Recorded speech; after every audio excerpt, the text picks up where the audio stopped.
જય બાબા સ્વામી. પરમ પૂજ્ય ગુરુદેવના ચરણોમાં કોટી કોટી વંદન. વંદન્ય ગુરુમૈયાના ચરણોમાં कोटि कोटि वंदन. हिमालय का समर्पण योग भाग 1.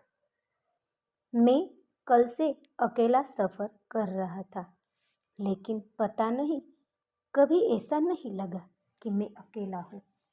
ऐसा लगा सदैव गुरुदेव मेरे साथ ही सफर कर रहे हैं और वे कह रहे हैं, अरे प्रत्येक आत्मा इस जगत में अकेली ही आती है और इस प्रकार अकेली ही सफर करती है.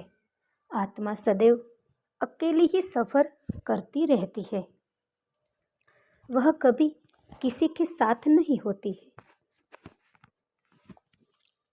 जो साथ होती है वह शरीर होता है. शरीर के ही सब भोग है, शरीर के ही सब रिश्ते हैं. शरीर भी नाशवान है, इसीलिए इस शरीर के रिश्ते भी नाशवान होते हैं. कभी नए रिश्ते बनते हैं, कभी पुराने रिश्ते छूट जाते हैं. कई पुराने रिश्तेदार साथ छोड़कर आगे चल जाते हैं, कई नए रिश्तेदार जीवन में आ जाते हैं. सब रिश्तों की धर्मशाला चलती ही रहती है. शरीर से बनाए गए रिश्ते शरीर के समान ही नाशवान होते हैं. मनुष्य के सब रिश्ते शाश्वत होते हैं. आत्मा का एक ही रिश्ता शाश्वत होता है, वह रिश्ता है परमात्मा का, क्योंकि परमात्मा से ही आत्मा का निर्माण हुआ है. आत्मा के परमात्मा का उसके सद्गुरु होते हैं, जो आत्मा का निर्माण करते हैं. सद्गुरु आत्मा को जन्म देने वाली माँ है. यह आत्मा और सद्गुरु का रिश्ता जन्मों जन्मों का रिश्ता होता है. यह रिश्ता शाश्वत है, क्योंकि सद्गुरु के बिना आत्मा का जन्म ही संभव नहीं है. इसीलिए जीवन में इस रिश्ते का बड़ा महत्व है. ऐसा शाश्वत रिश्ता अभी तेरे साथ है, फिर साथ कोई है नहीं है, क्या फर्क पड़ता है. ऐसे विचारों में दोपहर कब बीत गई पता भी नहीं चला. दिन भर में कई अन्य नाव या अन्य कोई गांव कभी कुछ नहीं दिखा था. नाव आगे बढ़ रही थी, फिर शाम होने वाली थी. आज पहाड़ी के पीछे दो पहाड़ों के बीच के भाग में सूर्यास्त हो रहा था. वह दृश्य बड़ा ही मनमोहक था. दो पहाड़ियों के बीच सूर्यास्त धीरे धीरे हो रहा था. अभी आराम से सूर्य की ओर देखा जा सकता था. मैंने प्रार्थना कर सूर्य देवता को नमस्कार किया और अनायास ही याद आ गई कि मैं कैसी पहाड़ी से शिखर पर बैठकर गुरुदेव के साथ सूर्यास्त देखता था. सूर्यास्त के बाद भी आकाश में काफी समय तक सूर्य की लालिमा फैली थी, जो सारे आकाश में लाल रंग की छटा फैला रही थी. और धीरे धीरे फिर रात हो गई. इस नाव पर यह मेरी दूसरी रात थी. मैं सोच रहा था कितनी दूर जाना है क्या मालूम. अभी तक वह ब्रह्मपुत्र नदी तो आई ही नहीं है, जिसके किनारे पर गुरुदेव का आश्रम है. इनका नाम श्रीनाथ बाबा था. ये बड़े तपस्वी थे और आध्यात्मिक क्षेत्र के बड़े जानकार थे. गुरुदेव ने कहा था, श्रीनाथ बाबा के पास पहुंचकर ही तुम्हारे आध्यात्मिक ज्ञान की शुरुआत होगी. वे बड़े योगी पुरुष थे. उन्हें कई दैविक शक्तियाँ प्राप्त थी. उनके बारे में गुरुदेव ने काफ़ी कुछ बताकर रखा था. उसके कारण मेरे मन में भी श्रीनाथ बाबा से मिलने की इच्छा प्रबल हो रही थी. और उस तीव्र इच्छा के कारण ही मैं इतना साहसी सफ़र करने के लिए तैयार हो गया था. कभी तो लगता था कि इस सफ़र में भेजने हेतु नाव में बिठाकर पानी में ढकेलने के लिए गुरुदेव ही माध्यम थे, क्योंकि मैं उतना तैयार भी नहीं था कि उन्होंने नाव को धक्का दे दिया. मानो कि धक्का लगाना ही उनका उद्देश्य था. उन्होंने अगर जबरदस्ती ढकेला नहीं होता तो क्या मैं ऐसी यात्रा करने के लिए स्वयं तैयार होता? कभी भी नहीं होता. हाँ, पानी में ढकेलने के बाद मैं नाव के बीचों बीच बैठा, क्योंकि किनारे पर बैठने पर वजन के कारण नाव झुक जाती थी और उसकी दिशा भी बदल जाती थी। यानी जबरदस्ती बैठाया तो बैठ गया, और बैठ गया तो नाव चलाना व संचालित करना सीख गया, जबकि यह कभी किया नहीं था। यानी आध्यात्मिक क्षेत्र में भी एक बार मनुष्य उतर गया तो फिर वह स्वयं भी अभ्यास से मोक्ष का मार्ग बनाकर मोक्ष पा ही लेता है। यानी सद्गुरु कुछ नहीं करते हैं, हमें स्वयं ही अभ्यास से सब साधना पड़ता है। हाँ, इस आध्यात्मिक क्षेत्र में जाने के लिए सद्गुरु एक धक्का मात्र देते हैं। वह अनुभूति का धक्का होता है। अगर वह धक्का न मिले तो कोई खुद होकर आध्यात्मिक क्षेत्र में नहीं आ सकता है। यानी आध्यात्मिक मार्ग पर सद्गुरु कुछ करते नहीं है, लेकिन यह भी सच है कि सद्गुरु के बिना आध्यात्मिक क्षेत्र में मनुष्य स्वयं कूद नहीं सकता है, क्योंकि एक क्षेत्र में कूदने के लिए एक आध्यात्मिक धक्के की आवश्यकता होती है, और आध्यात्मिक धक्का महत्वपूर्ण है भी नहीं भी। आज भी रात पूर्णिमा थी। चंद्र का प्रकाश बड़ा मददगार सिद्ध हो रहा था। नदी का पानी भी बड़ी हिलोरे मार रहा था। मेरी नाव के आसपास मछलियां पानी से ऊपर कूद कूद कर नृत्य कर रही थी और एक बड़ी आवाज करती थी। उन मछलियों के कूदने की स्पर्धा के कारण लगातार विभिन्न आवाजें निकल रही थी। मछलियों के कूदने की आवाजें जोर जोर से सुनाई दे रही थी, क्योंकि बाकी सारा वातावरण एकदम शांत था। पूर्ण नदी में दूर दूर तक चंद्रमा का प्रकाश ही दिख रहा था। दूर दूर तक पानी ही पानी चंद्रमा के प्रकाश से चमक रहा था। मैं मध्य रात्रि तक जग रहा था और बाद में कब नींद लगी वह पता भी नहीं चला था। सुबह नाव बड़े जोर जोर से हिल रही थी और उसमें मेरी नींद खुली। नदी की धारा का प्रवाह नीचे की ओर था। नदी के प्रवाह को बड़ी गति आ गई थी और नाव बड़ी जोरों के साथ आगे बढ़ रही थी और सूर्योदय होने वाला था। मैंने देखा नदी में अचानक बड़ा प्रवाह आ गया और मैं एक समुद्र को सामने देख रहा था। मुझे लगा कि मैं रास्ता भटक गया और ब्रह्मपुत्र नदी की जगह समुद्र में ही आ गया। चारों ओर पानी ही पानी, लहरें भी बड़ी बड़ी उठ रही थी। नाव अटक तो नहीं रही थी, पर खूब उछल रही थी। विशेष जब पानी ऊपर से नीचे की सतह पर गिरता था तो नाव उछल जाती थी। मैं नाव पर कई बार 2-2 फीट उछल रहा था। मैं नाव से कहीं गिर नहीं जाऊं, इसीलिए नाव के बांसों को लगी रस्सियों को बड़े जोर से साथ पकड़कर रखा था। कई बार तो नाव 10-10 फीट तक तिरछी हो रही थी और बहुत तेज गति थी। आसपास तो किनारे भी नहीं दिख रहे थे। उतने में पानी का एक जोर का रेला बहाव आया और मेरी नाव ही उलट गई। मैं नीचे और नाव ऊपर थी। मैंने नाव की बाजू में जाकर उसकी किनारे की रस्सी को पकड़ने का प्रयास किया, तो एक रस्सी जो थोड़ी ढीली थी वह मेरे हाथों में आ गई। नदी का पानी बर्फ के समान ठंडा था और मैं उस रस्सी के सहारे ही बह रहा था। चारों ओर पानी ही पानी। एक क्षण तो लगा अब जल समाधि का समय आ गया है। इस जीवन में इतना ही कार्य था। अगले जन्म में शायद मैं श्रीनाथ बाबा के पास पहुंचूंगा, क्योंकि इतना प्रवाह था कि रस्सी को पकड़े रखना भी कठिन था। उतने में याद आया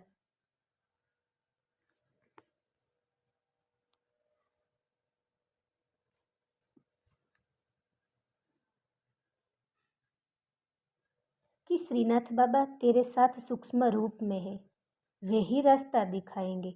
और आश्चर्य की बात थी कि जैसे ही गुरुदेव की बात याद आई और नाव फिर पानी के एक बड़े झटके के साथ सीधी हो गई। मैं फिर नाव पर बैठ गया। अभी पानी का बहाव बड़ा तेज था। मेरे सारे फल बह गए थे।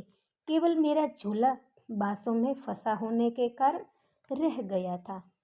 थोड़ा जब ठीक बैठ गया तो देखा वह समुद्र नहीं या नदी ही थी, लेकिन इतनी विशाल थी कि समुद्र लग रही थी। लेकिन फिर भी मुझे मेरी दाहिनी ओर का किनारा तो दिख रहा था, बाईं ओर का तो किनारा भी दिख नहीं रहा था। इतना बड़ा नदी का पात्र था। फिर मुझे गुरुदेव के शब्द याद आए, ब्रह्मपुत्र नदी पुरुष लिंगी है, बाकी सब नदियां स्त्रीलिंगी है। गंगा, नर्मदा, गोदावरी, यमुना, लेकिन ब्रह्मपुत्र एकमात्र नदी है जो पुरुष लिंगी है। इसीलिए वह काफी बड़ी और विशाल है। और उन्होंने भी कहा था कि उसके पानी में इतना तेज बहाव रहता है कि अगर हाथी भी गिर जाए तो वह भी बह जाएगा। सचमुच बड़ा तेज बहाव था। वह तो गुरुदेव ही की कृपा थी कि मैं बहा नहीं। पता नहीं कैसे नाव स्वयं ही नदी की मुख्य धारा से अलग धीरे धीरे दाहिनी ओर खिसक रही थी और किनारा पास पास दिख रहा था और मैं स्वयं कुछ कर ही नहीं रहा था, लेकिन यह हो रहा था मानो कोई नाव धीरे धीरे दाहिनी ओर लेकर जा रही है। वह कौन सी शक्ति थी जो दिख नहीं रही थी। अब मैं नदी के उस प्रमुख प्रवाह के बाकी दाहिनी ओर आ गया था। यह एक छोटा सा टापू था। यहाँ पर घना जंगल था, लेकिन यह टापू ब्रह्मपुत्र नदी के बीच ही था, क्योंकि उस टापू के पीछे से भी पानी बह रहा था। नाव स्वयं ही धीरे धीरे टापू की ओर जाने लग गई और मैंने बांस निकालकर उस नाव को टिका दिया ताकि नाव किनारे तक पहुंच सके। मैंने जमीन पर उतरकर नाव को एक वृक्ष के साथ बांध दिया और तब तक शाम होने वाली थी। रात इस वृक्ष के नीचे गुजारूं क्या करूं, कुछ समझ में नहीं आ रहा था। कुछ नहीं, मैंने गीले वस्त्रों को निचोड़ा और पहाड़ी देर शांत बैठकर श्रीनाथ बाबा से ही प्रार्थना की, आपकी इच्छा से, आपकी करुणा में मैं यहाँ तक पहुँचा हूँ। अब आगे का रास्ता भी आपकी की करुणा में हो, यही प्रार्थना है। प्रार्थना कर शांत बैठ गया तो ऐसा आभास हुआ सामने से कोई आ रहा है। मेरे सामने वाले जंगल में इस प्रकार का आभास हो रहा था। यह मेरा आभास था या सच था, क्या मालूम। मैंने वहीं रुकने का निश्चय किया, क्योंकि इतने घने जंगल में कुछ भी खोजना खतरे से खाली नहीं था। उस स्थान की मुझे कोई जानकारी नहीं थी और मैं शांत चित्त से उसी झाड़ के नीचे बैठ गया। उस सामने वाले जंगल में कोई आता हुआ दिख नहीं रहा था, लेकिन कोई आ रहा था, ऐसा लग रहा था। सारा वातावरण बड़ा प्रसन्न लगने लग गया। सारे वातावरण में भी भीनी भीनी खुशबू आने लगी थी। सामने से किसी के आने का आभास हो रहा था, पर कोई दिख नहीं रहा था। उस आहट का भय बिल्कुल नहीं लग रहा था, लेकिन जिज्ञासा थी कि सचमुच कोई आ रहा है या केवल आभास हो रहा है। वह मेरा केवल आभास नहीं था, सचमुच ही कोई आ रहा था। कदमों के पदचाप पास और पास सुनाई देने लगे और धीरे धीरे मेरा ध्यान ही उन पदचापों पर केंद्रित हो गया, मानो कि पदचाप परिचित व्यक्ति के ही है। और धीरे धीरे चित्त अनायासी भीतर जाने लग गया और मेरा शरीर ठंडा पड़ गया, मानो बर्फ हो गया हो, और आंखों की पलकें भारी होने लग गई। मैं आंखें खुली रखना चाह रहा था, पर खुली नहीं रख पा रहा था। और सामने ऐसी स्थिति थी कि कोई बादल ही सामने आ गया हो। सारी चारों ओर प्रकाश था। एक बार लगा शायद चंद्रमा का प्रकाश हो, लेकिन नहीं, वह कुछ और ही था। ऐसा अनुभव मैंने मेरे जीवन में कभी किया नहीं था। मेरे शरीर पर रोम रोम खड़े हो गए, मानो वे भी सजग हो, जागृत हो गए हो। और मेरी आंखें बंद कब हो गई मुझे पता ही नहीं चला। मेरा ध्यान लग गया और जब होश आता तो शब्द कान पर आए, उठो बच्चे, आंखें खोलो, मैं आ गया हूँ। और देखा कि मेरे तालू भाग पर किसी ने हाथ से हल्का स्पर्श किया, लेकिन सारे शरीर में सिरहन दौड़ गई और तालू पर तो मानो बर्फ का टुकड़ा ही रख दिया। इतना ठंडा उनका हाथ था। मैंने धीरे धीरे आंखें खोली तो गुरुदेव ने कहा, मैं ही श्रीनाथ बाबा हूँ, जागो। मैंने देखा सामने एक अधिवृद्ध तपस्वी खड़े थे। लंबा लेकिन दुबला सा शरीर था। काफी तपस्या उन्होंने की थी, जिसका प्रभाव उनके शरीर पर साफ नजर आ रहा था। सारे शरीर पर झुर्रियां ही झुर्रियां थी। उनके हाथ भी कांप रहे थे, लेकिन चेहरे पर एक दिव्य आभा थी। वे काफी बड़ी उम्र के लग रहे थे। मैंने साष्टांग दंडवत प्रणाम किया। गुरुदेव ने मुझे उठाया और हंसते हुए कहा, ब्रह्मपुत्र से मैं खूब डुबकियां लगानी पड़ी ना मेरे तक पहुंचने में। चलो मेरी कुटिया में चलो।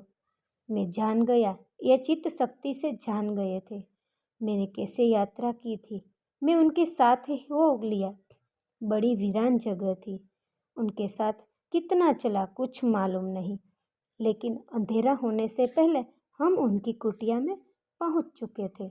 उन्होंने कुछ फल खाने को दिए और कुटिया बाहर की तरफ एक और छोटी कुटीर थी, जिसमें कुछ फल फूल रखे थे। वहां पर मुझे आराम करने के लिए कहा। उन्होंने कहा, तुम काफी थक गए होगे, जो जाओ विश्राम करो, कल सुबह बात करेंगे। मैं इतना थक गया था कि मुझे नींद कब लग गई पता ही नहीं चला। सुबह जब नींद खुली तो मैं उठकर बैठ गया। थोड़ी देर तक तो यह समझ में नहीं आ रहा था मैं कहाँ हूँ और किसके साथ हूँ, किस आश्रम में हूँ। फिर धीरे धीरे याद आया, गुरुदेव ने मुझे नाव में बिठाया था। मैं ब्रह्मपुत्र नदी के किनारे पर पहुंचा था।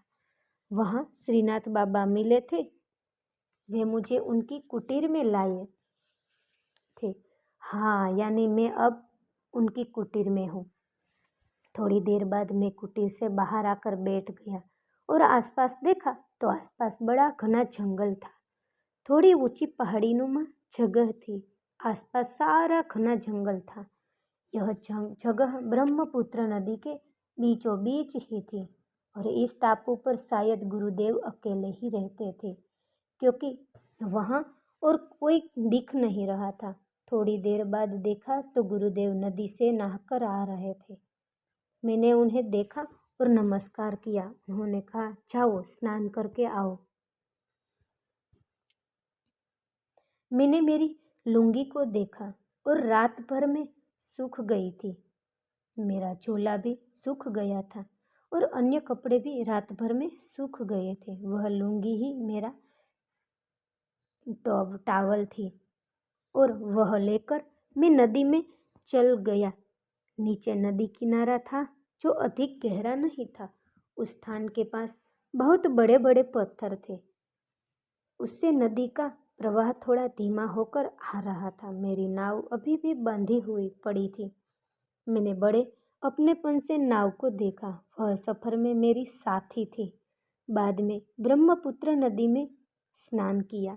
इस ब्रह्मपुत्र नदी को क्यों पुल्लिंग नदी कहते हैं, इसका एहसास हो रहा था। बहुत बड़ा समुद्र के समान उसका पात्र था। मैं स्नान करके थोड़ी देर एक बड़े पत्थर पर बैठ रहा। वहाँ एक एक झाड़ पर, एक एक पत्थर पर गुरुदेव के चैतन्य का प्रभाव साफ दिखाई दे रहा था। मैं वापस कुटीर गया। गुरुदेव ने कहा, थोड़े फल आदि खा लो, बाद में बातें करते हैं। थोड़ा फलाहार किया। बाद में गुरुदेव ने कहा, मेरा नाम श्रीनाथ बाबा है। मैं इस टापू पर अकेला ही रहता हूँ और सालों से यहीं पर तपस्या कर रहा हूँ। यहाँ आने वाला तुम पहले ही व्यक्ति हो। यहाँ पर आज तक कोई नहीं आ पाया है, क्योंकि मैं नहीं चाहता कि यहाँ कोई आए। इसीलिए यहाँ सारा टापू ही किसी को दिखाता नहीं है। इसीलिए इस टापू पर किसी के आने का सवाल ही नहीं आता है। तुम्हें भी मैं स्वयं ही लेकर आया हूँ। मैंने ही तुम्हें नाव को सही दिशा देकर यहाँ तक पहुँचाया है। तुम्हें यहाँ लाने का एक उद्देश्य है। मैंने बड़ी विनम्रता से गुरुदेव को कहा, मैं अपने आप को आपके चरणों में समर्पित कर रहा हूँ। इस शरीर का जो भी उपयोग आपको उद्देश्य में हो सकता है, कीजिए। आपके किसी कार्य में सहयोग करने का अवसर मिल रहा है, यह मेरा सौभाग्य ही है। उन्होंने आगे गंभीरता से कहा, प्रकृति का अपना एक चक्र है और इसी प्रकृति के चक्र के तहत हमारा जन्म होता है। इसी चक्र के तहत शरीर को मृत्यु प्राप्त होती है। प्रकृति इस चक्र का सम्मान प्रत्येक आत्मा ने करना ही चाहिए और इसी चक्र का सम्मान मैं भी करना चाहता हूँ। मैं देह त्याग करना चाहता हूँ और मेरे देह त्याग करने के बाद इस देह का अंतिम संस्कार तुम्हारे हाथ से ही हो, यही मेरी अंतिम इच्छा है। मैं चाहता हूँ मेरे समाधिस्थ होने के बाद मेरा दाह संस्कार तुम्हारे हाथों से हो, ताकि मुझे मोक्ष प्राप्त हो सके। दाह संस्कार करने का कर्तव्य पुत्र का ही होता है। मेरा कोई पुत्र नहीं है। मैं तुम्हें ही अब मानस पुत्र के समान स्वीकार करता हूँ और जिस प्रकार एक पुत्र को पिता की सारी संपत्ति मिल जाती है, मैं भी मेरे प्राप्त ज्ञान की ऐसी धरोहर को तुम्हें सौंपना चाहता हूँ। इन अप्रत्याशित बातों से मैं अचंभित हो गया। मैंने अपना भय व्यक्त करते हुए कहा, गुरुदेव, मैंने अकेले कभी किसी का दाह संस्कार नहीं किया है। मुझे उसकी विधि भी नहीं आती। उन्होंने कहा, उसकी चिंता मत करो, वह सब मैं करा लूँगा। तुम्हें नाव चलाना कहाँ आता था? फिर भी यहाँ तक पहुँच ही गए हो ना? बस ऐसे ही दाह संस्कार भी मैं करा लूँगा। गुरुदेव ने भी मुझे यहाँ इस प्रकार के बुलाया था और ठीक ऐसे ही उन्होंने मुझे ज्ञान दिया था और मुझे पुत्र बनाकर मुझे मृत्यु के बाद दाह संस्कार करने के लिए कहा था और बाद में वह ज्ञान तुम्हारे तक पहुँचाना ही उनका उद्देश्य था। मैं तो मेरे गुरु का एक माध्यम मात्र हूँ। जय बाबा स्वामी।